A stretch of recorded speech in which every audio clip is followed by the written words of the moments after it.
ஆப்கி அதாலத்துல cricket star Gautham Gambhir மீது உள்ள அடுத்த குற்றச்சாட்டு, இவர் எப்பவுமே இன்செக்யூர்டா ஃபீல் பண்றாரு. ஒன் டேல உங்களை நிறைய தடவை டிராப் பண்ணிருக்காங்க. டெஸ்ட் மேட்ச்ல நீங்க நிறைய டிராப் அவுட் ஆயிருக்கீங்க. அதோட தாக்கம் இப்பவும் அதிகமா இருக்கிறதுனால நீங்க ரொம்ப பயப்படுறீங்களா? சார் கண்டிப்பா.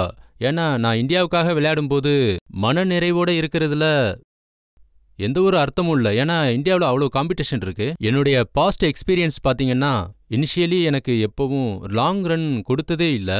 அது எப்படி பதிஞ்சதுன்னா, இப்போவும் எனக்கு 2 அல்லது 3 மேட்ச்ல நான் ரன் எடுக்கலைன்னா அப்படியே ட்ராப் ஆயிடுவேன்னு தோணும். ஒரு வகையில் நல்லதும் தான், ஆனால் அதுவே கெட்டதுன்னு தான் சொல்லுவேன். கெட்டது ஏன்னா நான் ரொம்ப ஹார்டாக இருப்பேன். 2 மேட்ச்ல ரன் எடுக்கலைன்னா நான் ரொம்பவே ஃபீல் ஆயிடுவேன். இதுல நல்ல விஷயம் என்னன்னா, நான் எப்பவுமே விறுவிறுப்பா இருப்பேன். ஸோ நான் ஒவ்வொரு மேட்ச்லையும் ரன்ஸ் எடுக்கணும்னு, ஒவ்வொரு மேட்ச்லையும் நான் ரொம்ப இன்டென்சிட்டியோட விளையாடணும் அப்படின்னு, முதல் மேட்ச்ல விளையாடுற மாதிரி. உங்க பர்ஃபார்மன்ஸ் ரொம்பவே சிறந்ததா இருந்தது. நீங்க டீமோட வைஸ் கேப்டன், நீங்க கேப்டனாகவும் இருந்திருக்கீங்க. இப்போ உங்களுக்கு அந்த பயம் இருக்கக்கூடாது இல்ல, எங்க நான் டிராப் ஆயிடுவேணும்னு? சார், அதாவது நம்ம பாஸ்ட் எக்ஸ்பீரியன்ஸ் நமக்குள்ள ஆழமா பதிஞ்சிருச்சுன்னா அதை நீக்கிறது ரொம்பவே கஷ்டம். அது நம்ம மைண்ட்ல எப்பவும் இருக்கும். அதுதான் என் விஷயத்திலே நடந்திருக்கு. நான் என்னதான் முயற்சி பண்ணாலும், இல்ல நான் ரொம்ப செக்யூரலா இருக்கேன், நான் டிராப் ஆக மாட்டேன் அப்படிங்கிற கவலையெல்லாம் எதுவும் இல்லை. நான் உண்மையை சொல்லணும்னா இப்பவும் எனக்கு அதே அளவு இன்செக்யூர் ஃபீலிங் இருக்கு. நான் புதுசா வந்தப்போ டீம்ல இருந்த மாதிரி.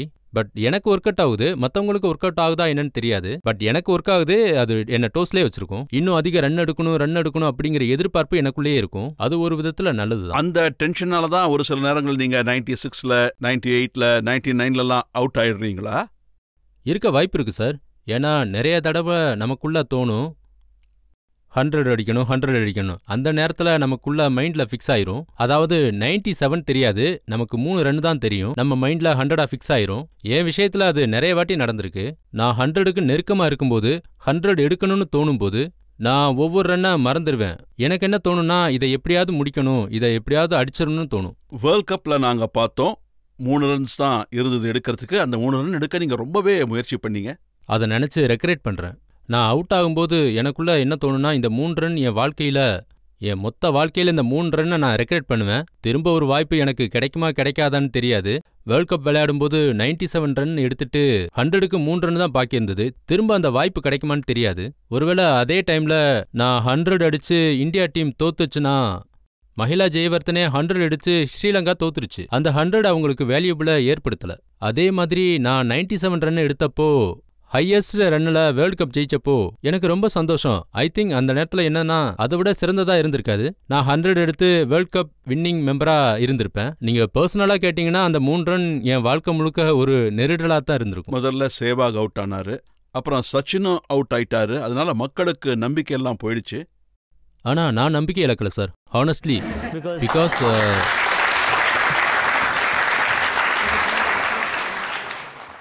பிகாஸ் ஹானஸ்ட்லி ஒரு மனுஷன் நம்பிக்கையை இழந்துட்டா மொத்தத்தையும் இழந்த மாதிரி தான்.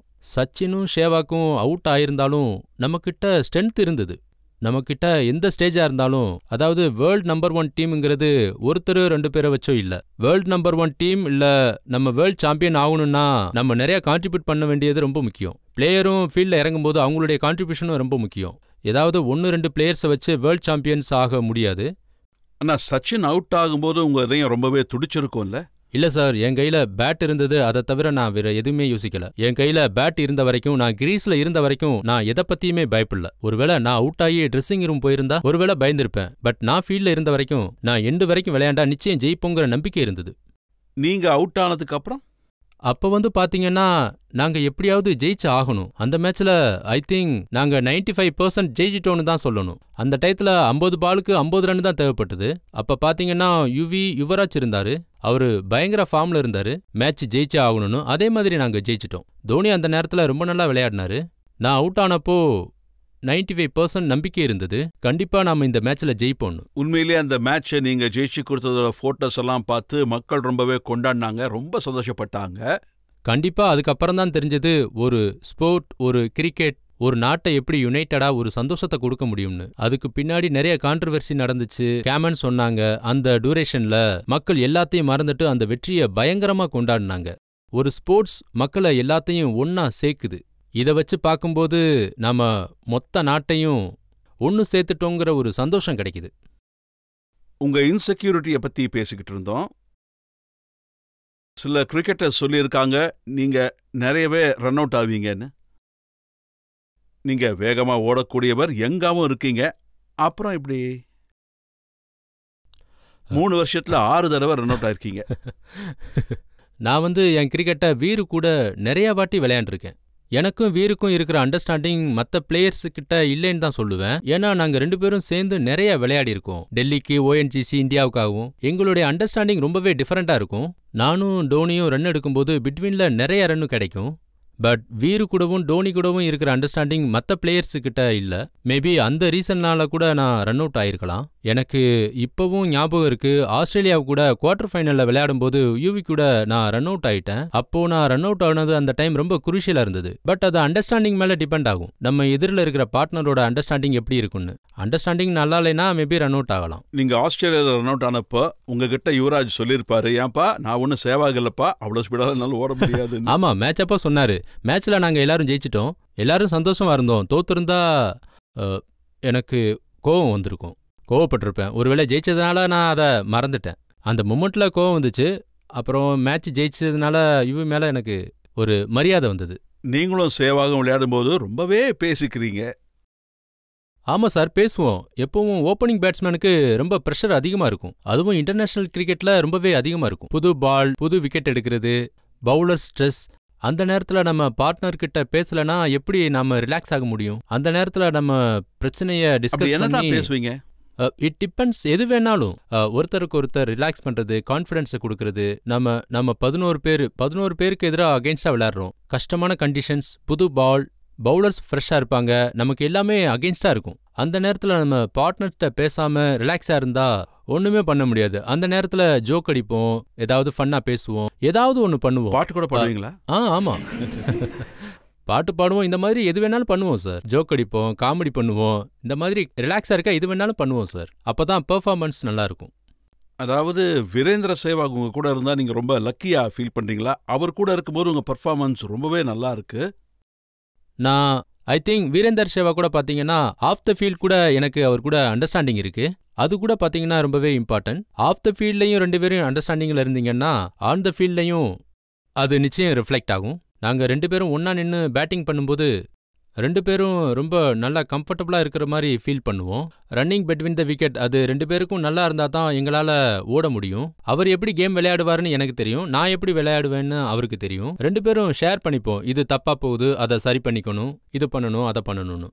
சில நேரங்களில் அந்த பவுலர்ஸ்க்கு எதிராக என்னால் விளையாட முடியலைன்னு நான் அவர்கிட்ட சொல்லியிருக்கேன்.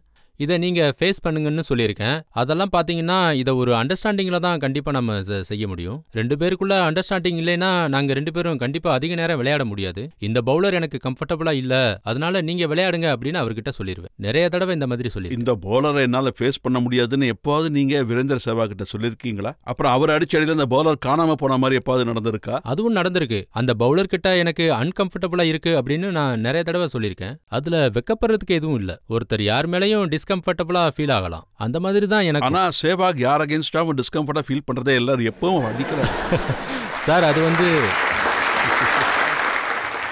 இருக்க வாய்ப்பு இருக்கு. டு பி ஹானஸ்ட், இது வரைக்கும் அவர் என்கிட்ட அதை பத்தி சொன்னதில்ல. நாம எல்லாருக்கும் அகைன்ஸ்டா கம்ஃபர்டபுளா இருக்குன்னு சொல்ல முடியாது. சில நேரங்களில் பவுலர்ஸ் கூட நல்ல பால்ஸ் போடலாம், அதுவும் நடக்கும். அதாவது சில நேரங்களில் பேட்ஸ்மேன் பாத்தீங்கன்னா இது எல்லாத்துக்கும் அகைன்ஸ்டா அவங்க டாமினேஷன் பண்ணிருக்கலாம். நீங்க யூஸ் பண்ற பேட்டு வீரேந்திர சேவாக் தான் உங்களுக்கு கொடுத்ததாகவும் அதைத்தான் நீங்க எப்பவும் யூஸ் பண்றதாகவும் நான் கேள்விப்பட்டேன். ஃபார்ச்சுனேட்லி இது வரைக்கும் அவர் எனக்கு கொடுத்த பேட் எல்லாமே லக்கியாக தான் இருந்திருக்கு. அது வேர்ல்ட் கப் 2020 2007 எனக்கு கொடுத்தாரு. அதே மாதிரி ஆஸ்திரேலியாவுக்கு எதிராக 100 அடிச்சதுக்கு அப்புறமும் எனக்கு அதை கொடுத்தாரு. இது வரைக்கும் அவர் எனக்கு கொடுத்த பேட்ல அதிக ரன் எடுத்திருக்கேன். அது எனக்கு ஒரு லக்கி சாம்னு தான் சொல்லணும். அப்போ இது ஒரு சூப்பர்ஸ்டிஷனா? நீங்க அவர் கொடுத்த பேட்டை வச்சு நிறைய ரன் ஸ்கோர் பண்ண முடியும்னு நினைக்கிறீங்களா? அதனால தானா? ஒருவேளை நான் ரன் எடுக்கலைன்னா நான் அவர்கிட்ட தான் கேட்பேன், ஒரு பேட் கொடுங்கன்னு. கௌதம், சச்சின் உலகளவில் ரொம்ப பிரபலமான ஒரு பிளேயர், ரொம்ப பெரிய பிளேயர், ரொம்ப வருஷமா விளையாடிக்கிட்டு இருக்காரு. அவர் கூட விளையாடும் போது உங்களுக்கு எப்பாவது இன்ஃபீரியாரிட்டி காம்ப்ளெக்ஸ் ஏற்படுமா? இவ்வளோ பெரிய பிளேயரோட விளையாடுறோமேன்னு? இல்லை சார், இது வரைக்கும் நான் யாரையும் காப்பி பண்ணதே இல்லை. அப்புறம் ஹைட்லைஸும் பண்ணதில்லை. எனக்குன்னு ஒரு இண்டிவிஜுவாலிட்டி இருக்கு.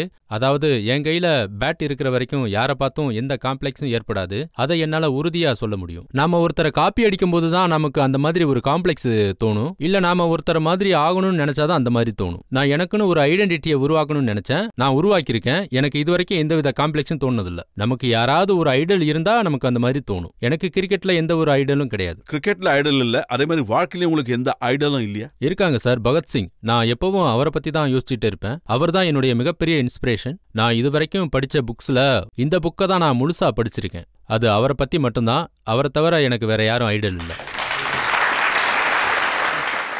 முதல்ல என்னோட வணக்கத்தை தெரிவிச்சுக்கிறேன் கௌதம் சார். வணக்கம். என்னோட வாழ்த்துக்களை உங்களுக்கு தெரிவிக்க விரும்புகிறேன் சார். அதாவது வேர்ல்டு கப்பை ஜெயிக்க வச்சு இங்கே இருக்கிற எல்லாரோட கனவையும் நீங்கள் நிறைவேற்றிட்டீங்க. தேங்க்யூ. என்னோட கேள்வி வேர்ல்டு கப்பை பற்றி தான் சார். ட்ராஃபி கொடுக்கப்பட்டது என்னமோ அது உண்மைதான். நாங்கள் நியூஸ் சேனலில் பார்த்தோம். அது ரெப்ளிகான்னு சொன்னாங்க. அந்த ட்ராஃபியை நீங்கள் உங்கள் கையால் வாங்கும்போது அப்போ அது ரெப்ளிகான்னு உங்களுக்கு தெரியவே இல்லையா சார்? ஐ திங்க் இப்பவும் ஜென்யூலி என்னை கேட்டிங்கன்னா எனக்கு இப்பவும் தெரியாது. என்னால் அதை ஃபீல் பண்ண முடியல. இப்பவும் நான் அதை ஒரிஜினல் ட்ராஃபின்னு தான் நினச்சிக்கிட்டு இருக்கேன். அதுக்கப்புறம் தான் நியூஸ் வந்தது. அதை பற்றி எக்ஸாக்டாக தெரியல. நாங்கள் அந்த ட்ராஃபியை பிடிச்சப்போ அது ஒரிஜினல் ட்ராஃபின்னு தான் நாங்கள் நினச்சோம். அதுக்கப்புறம் தான் நியூஸ் வந்தது. இல்லை சார், அதெல்லாம் சேனலில் போட்டு காட்டிட்டு இருந்தாங்க. அந்த சமயத்தில் நீங்கள் யாரையும் எந்த கேள்வியும் கேட்கலையா? பிசிசிஐ அல்லது ஐசி கிட்ட ஏன் இப்படி பண்ணுறீங்கன்னு? ஹானஸ்ட்லி பிசிசிஐயும் இதை கேட்டிருப்பாங்க. ஐசிசி கிட்ட அவ்வளோ பெரிய ஈவெண்ட், வேர்ல்டு கப் வேற, ரெப்ளிகா அவங்க கொடுத்துருக்க வாய்ப்பே இருந்திருக்காது. வேர்ல்டுல எல்லாருமே விளையாடுறாங்க. பெரிய டோர்னமெண்ட் அது. வேர்ல்டுல இருக்கிற எல்லாருமே விளையாடுறாங்க. ஹோப்ஃபுல்லி அது ஒரிஜினலாக தான் இருந்திருக்கணும். கண்டிப்பா சார், எங்க எமோஷனலோட கலந்திருக்காது. உங்களுக்கு மட்டும் இல்ல, எங்களுக்கும் அப்படிதான். நமக்கு நம்மளோட ஹோப்ஃபுல்லி உங்களுக்கு மட்டும் இல்ல, அது நம்ம எல்லாரோட இதுதான். அதாவது பாத்தீங்கன்னா முக்கியமான விஷயமே அந்த ட்ராபி தான். மொத்த நாடோடைய ட்ரீமே அதுதான். அது ஒரிஜினலா தான் இருந்திருக்கணும். தேங்க்யூ. அதுக்கப்புறம் நீங்க எப்பாவது கேட்டிருக்கீங்களா பிசிசிஐ அபிஷியல்ஸ் கிட்ட இல்ல கேப்டன் தோனி கிட்ட இதை பத்தி நீங்க ஒரிஜினலா டூப்ளிகேட்டான்னு கேட்டு தெரிஞ்சுக்கிட்டீங்களா? அன்பார்ச்சுனேட்லி என்னன்னா எனக்கு சுத்தமா டைம் இல்ல. 2 நாளுக்கு அப்புறம் ஐபிஎல்லும் ஸ்டார்ட் ஆயிருச்சு. எல்லாரும் ஐபிஎல் ட்ராபி யாருக்கு போய் சேருங்கிறத பத்தி யோசிச்சுட்டு இருந்தோம். ஸோ அந்த யோசனை என்னை பொறுத்த வரைக்கும் அது அவ்வளோ பெரிய ஈவெண்ட். ஸோ என்னை பொறுத்த வரைக்கும் அது டூப்ளிகேட்டா இருந்திருக்க கூடாது. டூப்ளிகேட் ட்ராபியா இருந்து